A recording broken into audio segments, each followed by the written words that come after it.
الحمد للہ والصلاة والسلام علی من لا نبی بعدہ اما بعد۔ محترم دوستو، ایک بہت ضروری بات آپ کے سامنے کرنی ہے۔ ابھی ایک مولانا فاروق صاحب ندوی کا ایک چھوٹا سا کلپ سننے ملا ہے،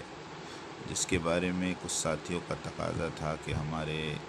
کام کرنے والے ساتھیوں کے دل منتشر ہو رہے ہیں، اس لیے کچھ ان کے بارے میں خلاصہ ہو جائے۔ اس لیے پہلے وہ آڈیو سن لے جس میں انہوں نے اس بات صاف کہی کہ دعوت کے تقاضے پر جانا اپنے مکتب اور مدرسے کو چھوڑ کر طلباء کے ساتھ بہت بڑی خیانت ہے۔ اس کا جواب انشاءاللہ بعد میں دیتے ہیں۔ ہوں جو کچھ ہوں، لیکن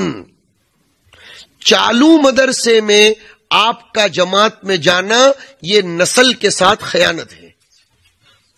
صاف بات کر رہا ہوں میں۔ اب بچوں کو چھوڑ کر کیا کہہ رہے، امت کی فکروں کے لیے تقاضے پر جا رہا ہوں، تو یہ تقاضا نہیں تو اور کیا ہے؟ یہ نسل تیرے حوالے ہے،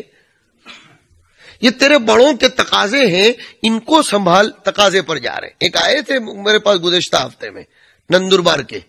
ایک آئے تھے ہمارے فارغ، کہاں جا رہے؟ کہ 4 مہینے یوگنڈا جا رہا ہوں۔ تیرے مدرسے کا کیا ہوگا، تیرا مکتب کا کیا ہوگا؟ تو کہا بس وہ ایک صاحب کو سونپ دیا۔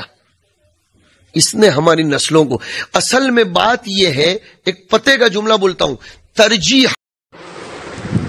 آپ نے ماشاءاللہ مولانا فاروق صاحب ندوی کی بات تو سن لی، اور یہ بات بالکل صحیح ہے، اس میں 1% بھی کوئی غلطی نہیں ہے کہ دوران درس میں آدمی کی ساری توجہ درس کی طرف ہونی چاہیے، پڑھنے کے زمانے میں پڑھنا چاہیے، پڑھانے کے زمانے میں پڑھانا چاہیے، لیکن یہ بات تقاضے کی ہوتی ہے، جس کو حضرت قاری ہارون صاحب دامت و برکاتہم نے نظام الدین بنگلے والی مسجد میں کھڑے رہ کر سمجھایا تھا کہ ایک ہاسپٹل میں یا ایک ڈسپنسری میں ڈاکٹر صاحب علاج کر رہے ہیں، لوگ لائن میں بیٹھے ہیں، کسی کو بخار ہے، کسی کو سردی ہے، اور ڈاکٹر صاحب اپنی خدمت انجام دے رہے ہیں، لیکن اچانک ایک عورت آتی ہے اور یہ کہتی ہے کہ ڈاکٹر صاحب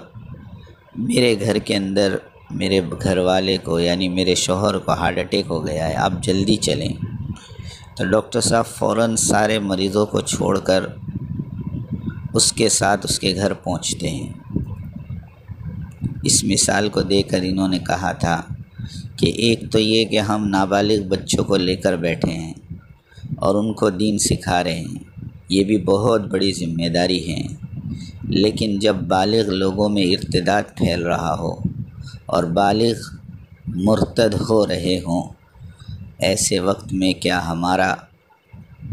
اس تقاضے پر جانا اس پڑھانے سے اہم نہیں ہے؟ آپ مجھے یہ بات سمجھائیں کہ آج پوری امت مرتد ہو رہی ہے اور ہم سمجھ رہے ہیں کہ بس ہم تو خدمت کر رہے ہیں۔ اسی لیے مولانا فاروق صاحب نے بھی ترجیحات کا ذکر کیا ہے، اور میں بھی آپ کے سامنے ترجیحات بتاتا ہوں کہ ہمیں جو ترجیحات پتہ ہے وہ یہ ہے کہ خدمت کے اوپر عبادت کو ترجیح دی جائے گی۔ آپ خدمت کر رہے ہیں، آپ لوگوں کی سیوا کر رہے ہیں، لیکن جیسے اذان سنیں گے وہ خدمت کو چھوڑ کر فوراً عبادت کی طرف متوجہ ہوں گے، اور آپ عبادت میں ہیں اور تقاضا سیکھنے سکھانے کا آ گیا، تعلیم کا آ گیا، تو آپ کو اپنی عبادت چھوڑ کر امت کو سیکھنے سکھانے کے لیے بیٹھنا پڑے گا، کیونکہ عبادت پر تعلیم کو ترجیح دی جائے گی، اور دعوت کے تقاضے کے آنے پر تعلیم کو چھوڑا جائے گا، کیونکہ دعوت اس امت کا مقصد حیات ہے، اس امت کی پیدائش کا اصلی مقصد ہے، جس کو حضرت شیخ الحدیث مولانا زکریا صاحب رحمۃ اللہ علیہ نے اپنی کتاب فضائل تبلیغ میں لکھا ہے کہ کنتم خیر امت اخرجت للناس کی آیت میں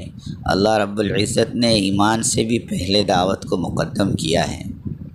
تو دعوت تو ہر حال میں مقدم ہے، اور دعوت کے تقاضے پر ہر حال میں آپ کو جانا پڑے گا۔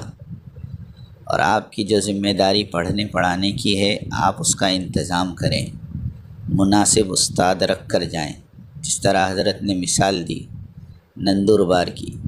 کہ وہ یوگانڈا گئے لیکن انہوں نے اپنی جگہ پر استاد کا انتظام کیا۔ آپ یہ سوچیں کہ ایک استاد جس کی مہینے کی تنخواہ 10 سے 12 ہزار ہوگی، وہ 1.5-2 لاکھ کا سفر کر کے یوگانڈا جائے، گویا اپنی پوری سال کی تنخواہ انہوں نے ایک سفر پہ لگا دی۔ ان کی قربانی پر اور ان کی آہوں پر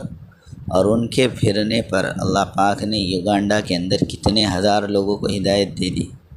یہ تو کل قیامت کے دن پتہ چلے گا۔ اس کے لیے بعض مرتبہ نفع سامنے نہ ہونے کی وجہ سے ایسے جملے زباں پر آ جاتے ہیں، اس سے ہمیں آپ کو متاثر ہونے کی ضرورت نہیں، ورنہ ہم نے اپنی آنکھوں سے دیکھا ہے کہ وہی اساتذہ جو ماشاءاللہ درس دیا کرتے ہیں تقاضوں پر ملکوں میں جاتے ہیں، کبھی 8 دن کا سفر، کبھی 15 دن کا سفر، اور اسی اساتذہ کو ہم نے دیکھا ہے کہ دوران درس عمرے کے لیے جا رہے ہیں۔ تب تو کوئی نسل کے ساتھ خیانت نہیں ہے، بلکہ ابھی قریب کے ہمارے ایک جگہ مدرسہ ہے، وہاں کے اساتذہ کو ساؤتھ افریقہ میں نکاح پڑھانے کی دعوت ملی اور وہ نکاح پڑھانے کے لیے ساؤتھ افریقہ گئے۔ اب آپ سوچیں، جبکہ حضرت مولانا صاحب دامت برکاتہم صاف فرماتے ہیں کوئی صحابہ کا نکاح اللہ کے نبی نے پڑھایا ہو یہ ثابت نہیں ہے۔ اب اس تقاضے کے لیے اپنے مدرسے کو چھوڑ کر، طلبہ کو چھوڑ کر جانا تو صحیح ہے، لیکن امت مرتد ہو رہی ہو ان کی فکر میں جانا یہ نسل کے ساتھ خیانت ہے۔ میرے دوستو، ان سب باتوں کے دھوکے میں نہ آئیں، بلکہ کام کے فائدے کو سامنے رکھ کر اخلاص کے ساتھ نہیں بلکہ استخلاص کے ساتھ، پورے شرع صدر کے ساتھ اللہ ہم سب کو اس کام کو کرنے کی توفیق عطا فرمائیں۔ اگر کوئی بھول چک ہوئی ہے تو میں معافی کا خواستگار ہوں، اللہ مجھے معاف فرمائے۔ وآخر دعوانا ان الحمد للہ رب